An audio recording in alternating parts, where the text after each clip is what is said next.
हिमाचल प्रदेश में लोकसभा चुनाव को लेकर कांग्रेस और भाजपा एक दूसरे पर आप प्रत्यारोपण लग रही है। खासकर सेब इम्पोर्ट का मुद्दा भी गरमाया आया हुआ है। कांग्रेस केंद्र सरकार पर इम्पोर्ट ड्यूटी न बढ़ाने को लेकर लगातार हमलावर है।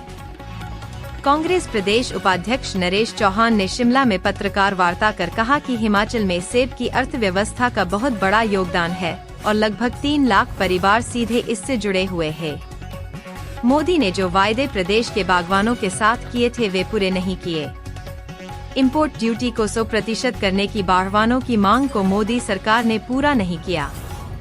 उन्होंने चुनावों में इसको 100% करने का वायदा किया था, जिसको कि इन्होंने अपने 10 साल के कार्यकाल में पूरा नहीं किया है। आज जिस विषय पे हम आपसे बातचीत करना चाह रहे हैं, हिमाचल प्रदेश एप्पल स्टेट है और सेब की जो अर्थव्यवस्था है 5,000 से 6,000 करोड़ रुपए की। आप ये कहें कि एक बहुत बड़ा योगदान जो हमारे प्रदेश की जीडीपी है उसमें फलों का, एप्पल का और दूसरे फ्रूट्स का, टूरिज़्म के इसके बाद आता है।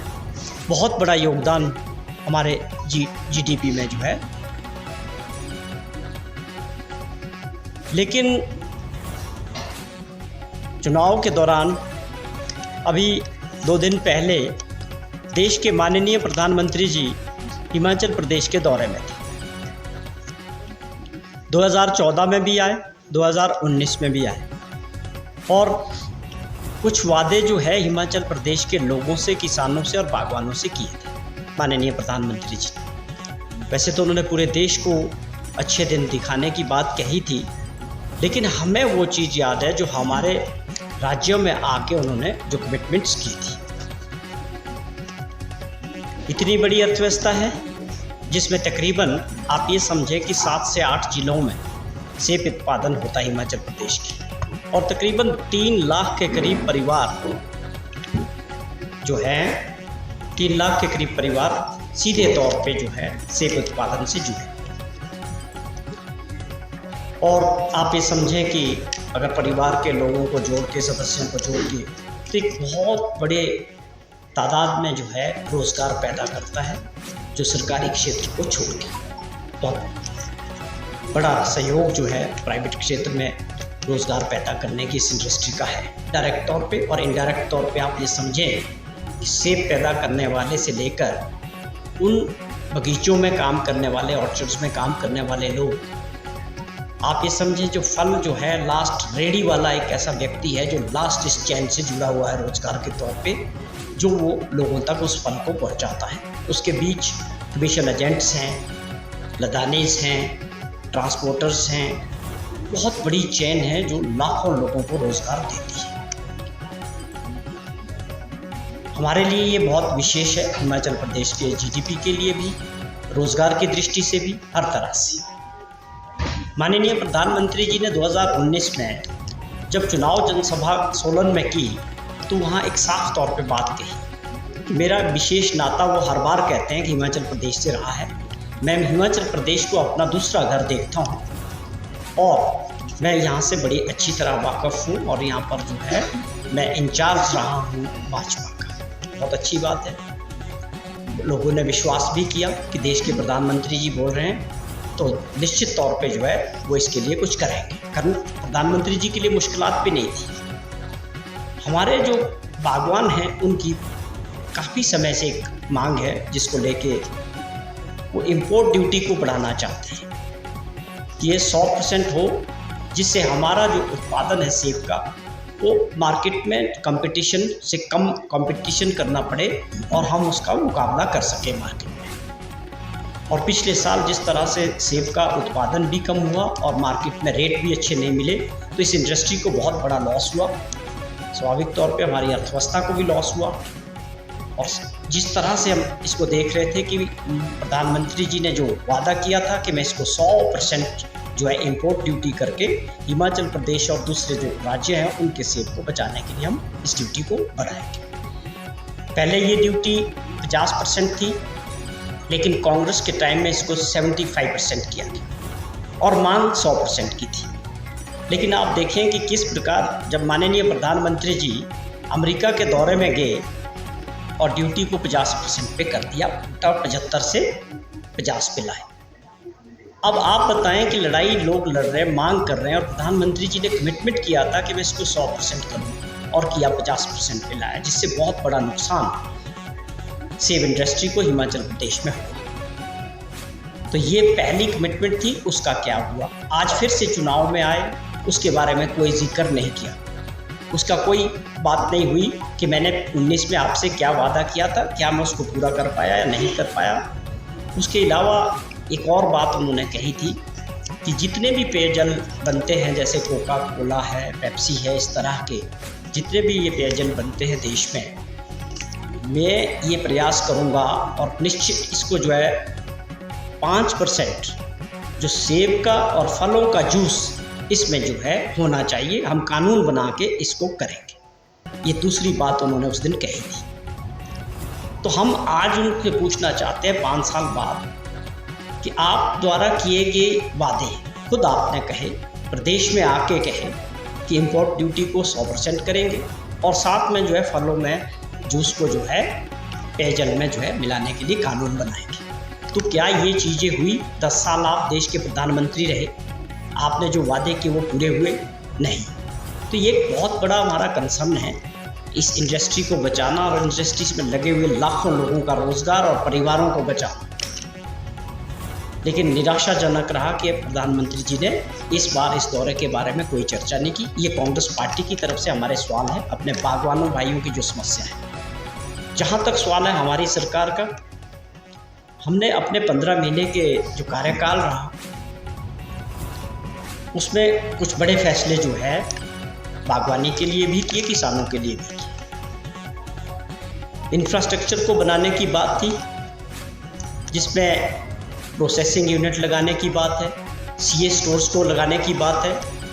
7 जगह ऐसे क्षेत्र हमने आइडेंटिफाई किए हैं जिसमें सीए स्टोर्स लग रहे हैं, एक इंफ्रास्ट्रक्चर बन रहा है और उसके तहत कई जगह काम भी शुरू हुआ है। आप पराला मंडी में सीए स्टोर बिल्कुल तैयारी में है, इस बार उसका काम शुरू हो जाएगा, चालू हो जाएगा। और प्रोसेसिंग प्लांट जो है उसका उद्घाटन पराला मंडी में वो काम शुरू कर चुका है। बहुत बड़ी उपलब्धि है। प्रोसेसिंग प्लांट से क्या फ़ायदा है कि कुछ ऐसा सेब जो मंडियों में नहीं जाना चाहिए, सी ग्रेड का एप्पल, वो सीधा प्रोसेसिंग में जाएगा, उससे मार्केट को भी ठीक रहेगी और लोगों को भी उसका फ़ायदा होगा। तो हमारी सरकार ने इन चीज़ों को आगे बढ़ाया। जो वर्ल्ड बैंक का जो प्रोजेक्ट आया था 1700 करोड़ रुपए का, उस वक्त कांग्रेस की सरकार थी, माननीय वीरभद्र सिंह जी मुख्यमंत्री थे और हॉर्टिकल्चर मिनिस्टर मैडम विद्या स्टोक्स जी थी। उनके कार्यकाल में वो प्रोजेक्ट आया था। उसके बाद सरकार बदली, तत्कालीन हॉर्टिकल्चर मिनिस्टर महेंद्र सिंह ठाकुर जी ने उस प्रोजेक्ट का क्या हाल किया, वो कहाँ गया, वो सबके सामने है। लेकिन हमारी सरकार आते ही हमारी सरकार ने और माननीय मुख्यमंत्री जी ने आपदा के दौरान भी जब सड़कें खराब थी, सेब का टाइम था, तो खुद इस चीज़ को सुनिश्चित कराया अपने मंत्रिमंडल के लोगों से, अधिकारियों से, कि लोगों का जो फसल है वो मंडियों तक पहुंचना चाहिए। आपको रात को जेसीबी लगानी है, सड़कें खोलनी है, वो सुनिश्चित किया और लोगों की पिछले साल आपदा के दौरान सारी फसलें मंडियों तक पहुंचाई। इस खुद मुख्यमंत्री जी ने इसमें इंटरवेन किया। जहां तक सवाल था स्पोर्ट्स प्राइस का, जो पहले 50 पैसे किलो बढ़ता था, हमारी सरकार ने उसको 1.5 रुपये किलो बढ़ा के 10.5 से 12 रुपये किलो की। और मांगे थी कि किलो के हिसाब से हमारा जो है एप्पल का जो प्रोडक्ट है वो किलो के हिसाब से, ऐसी मांग बागवानों की काफ़ी वर्षों से थी। हमारी सरकार ने इसको भी सुनिश्चित किया। पिछले साल भी किलो जो प्रोडक्ट है सेब है वो किलो के हिसाब से बिका, जिससे स्वाभाविक तौर पे जो है बागवानों को फ़ायदा हुआ। और इसके अलावा काफ़ी समय से पैकिंग को लेके, सेब के बॉक्सों को लेके मांग थी लोगों की कि यूनिवर्सल कार्टन होना चाहिए। अभी तक क्या था कि बहुत सारे ऐसे लोग थे जो एक पेटी में 30 किलो तक वज़न वाला सेब बेच रहे थे, लेकिन कई जगह इसकी मांग थी कि ये यूनिवर्सल होना चाहिए, 20 किलो का पैकिंग, 22 किलो का पैकिंग एक समान होना चाहिए। उसको लेके भी हमारी सरकार ने कानून बनाया और इस बार उसको इम्प्लीमेंट करने जा रहे हैं। मेरा कहने का मतलब है कि हमारी 15 महीने की सरकार में हमने इंफ्रास्ट्रक्चर की बात करें, जिसमें सीए स्टोर्स की बात की जाए, या प्रोसेसिंग प्लांट्स की बात की जाए, या किसानों को सीधे तौर पे दूसरे लाभ जो है मिनिमम सपोर्ट प्राइस के ज़रिए, ये काम हमारी सरकार ने किए। क्योंकि हमारी सरकार इस बात को समझती है कि प्रदेश का ये बहुत बड़ा योगदान जीडीपी के अंदर भी है और एक ऐसा क्षेत्र भी है जो लाखों लोगों के लिए रोजगार पैदा करता है। इस बात को समझते हुए मुख्यमंत्री जी ने अपने किसानों और बागवानों के प्रति जो कांग्रेस पार्टी की प्रतिबद्धता थी उसको पूरा किया। तो हमारा सवाल वही था कि जिन्होंने वादा किया, जिन्होंने इस कानून को बदलना था, इंपोर्ट ड्यूटी को 100% तक ले जाना था, उन्होंने 10 साल के राज के बाद खुद अपने वादे के बारे में क्या किया, ये हमारे प्रश्न है। मोदी जी की टीम जो हिमाचल प्रदेश में है, भाजपा के नेता, उनको ज़रूर इस विषय पे बात करनी चाहिए। क्या इसमें हमने जो प्रश्न उठाए हैं कोई गलत है या ये सही बात है? अगर सही है तो इसमें क्या हुआ, ये बताने का कष्ट जो भाजपा के नेता हैं वो ज़रूर करें कि हिमाचल प्रदेश के लिए माननीय प्रधानमंत्री जी ने जो कमिटमेंट्स किए थे वो पूरे क्यों नहीं किए। इसके अलावा लोगों को दिक्कत क्या आ रही है? पिछले साल तुर्की का सेब हिंदुस्तान के अंदर आया। तुर्की जितना भी सेब इंपोर्ट करता है उसका 30% हमारे देश में आया। और एक जो हमारा फ्री ट्रेड का जो एग्रीमेंट है अफगानिस्तान के साथ, वो WTO से बाहर है और फ्री ट्रेड का हमारा एग्रीमेंट है अफगानिस्तान के साथ। और अफगानिस्तान के उस रूट से थ्रू ईरान का सेब अफगानिस्तान और अफगानिस्तान के थ्रू इंडिया में पहुंच रहा है। जो भी सेब अफगानिस्तान के थ्रू इंडिया में पहुंच रहा है वो जो है ड्यूटी फ्री है, उस पर कोई ड्यूटी नहीं, क्योंकि वो फ्री ट्रेड में आता है वो जोन। उसका भी बड़ा नुकसान सेब पैदा करने वालों को हुआ। पिछले साल 2023 में एक तो फसल कम थी, जिन लोगों ने अपना फसल स्टोर्स में रखा, चाहे सीए स्टोर्स थे चाहे नॉर्मल स्टोर्स थे, अभी जब पिछले अप्रैल और मई में जब वो मार्केटिंग में गए तो तकरीबन 800 से 1000 रुपये तक का नुकसान एक पेटी में लोगों को हुआ। और उसका कारण सीधे तौर पे था जो मैंने आपको बताया, जो अमेरिका का सेब आ रहा है, न्यूजीलैंड का सेब आ रहा है, ऑस्ट्रेलिया का सेब आ रहा है, या सबसे ज़्यादा तुर्की का सेब आया। और उसके अलावा जो अफगानिस्तान रूट से जो है बिना ड्यूटी का सेब आया। ये सारे कारण रहे कि हमारे लोगों को बहुत बड़ा नुकसान उसकी वजह से उठाना पड़ा। तो ये हमारी कुछ प्रश्न थे जो हम आपके माध्यम से हिमाचल प्रदेश में जो भाजपा के नेता हैं, हम लोगों की तरफ से, बागवानों की तरफ से, कांग्रेस पार्टी के इस प्लेटफॉर्म से माननीय प्रधानमंत्री जी को आप लोगों के माध्यम से पूछना चाहते हैं कि आपके उन वादों का क्या हुआ जो आपने 2014 और 2019 में किए थे। ये हमारा सवाल है। मैं यही आज इसी विषय पे आपसे बात करना चाहता था। धन्यवाद।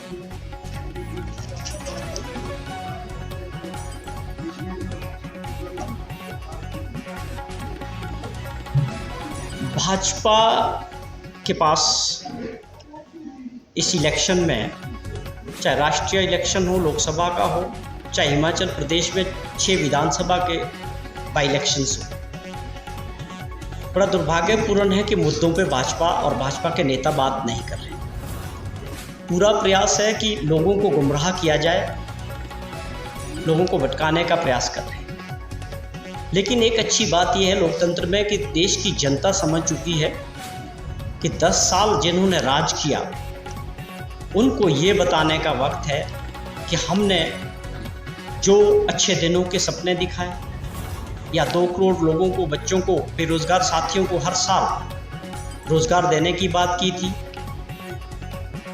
या महंगाई से निजात देने की बात थी, या किसान हमारे जो देश के थे उनका जो उत्पाद था उसको डबल कीमत मिलनी चाहिए थी, और बहुत सारी समस्या और मुद्दे देश के अंदर लोगों के हैं। लेकिन आज इन चीज़ों पे कोई बात पूरा चुनाव नहीं हो रहा है। दुर्भाग्यपूर्ण वंश आज चुनाव के जो मुद्दे हैं वो मंदिर मस्जिद या ऐसी चीज़ों पे गए हैं जो देश के माननीय प्रधानमंत्री जी को किसी भी सूरत में शोभा नहीं देते। प्रधानमंत्री जी का एक प्रचार का एक बहुत बड़ा लेवल और स्तर होना चाहिए।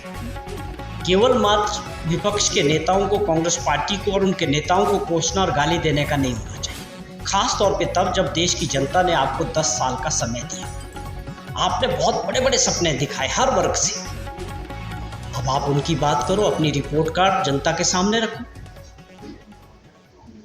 वो नहीं हो रहा है और देश की जनता इस बात को समझ चुकी। जैसे जैसे आगे चुनाव बढ़ता गया, हर चरण में एक बात साफ दिख रही है, अब तो एक चरण बाकी बचा है, लास्ट चरण में चुनाव होगा। लेकिन देश में साफ तौर पे ये महसूस किया है कि देश में बदलाव की भावना है, देश बदलाव की तरफ जा रहा है।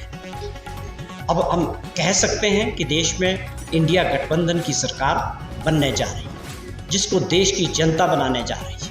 उसका कारण खुद देश के प्रधानमंत्री हैं कि उन्होंने 10 साल में जो वादे देश की जनता से किए थे, हर वर्ग से किए थे, उनका कहीं जिक्र नहीं है। जिक्र इसलिए नहीं है कि देश के अंदर महंगाई बढ़ी है। आज लोगों को अपना जीवन, अपना परिवार चलाना मुश्किल हो रहा है। लोगों की कमाई नहीं बढ़ी, लोगों के खर्चे बहुत ज़्यादा बढ़े हैं। किसानों की बात करें तो किसानों ने आंदोलन किया, 700 के करीब किसान भाइयों के उसमें जाने गई और देश के प्रधानमंत्री जी ने किस तरह उस आंदोलन को कुचलने के लिए, चाहे हरियाणा के मुख्यमंत्री थे, कुछ और राज्य थे, जो साजिश के तहत उस आंदोलन को कुचलने का किया गया और बाद में उनको धोखा दे के उनका आंदोलन तोड़वाया गया। आज किसानों के अंदर बहुत बड़ा गुस्सा और बहुत बड़ा रोष है। आपकी कमिटमेंट थी कि जो लागत होगी उसको हम डबल कीमत मिलनी चाहिए। वो किसान जो देश का पेट पालता है, मेहनत करता है, उसके साथ भी भाजपा के और माननीय प्रधानमंत्री जी ने धोखा किया। यही सभी कारण हैं कि देश के लोग आज परिवर्तन की तरफ जा रहे हैं।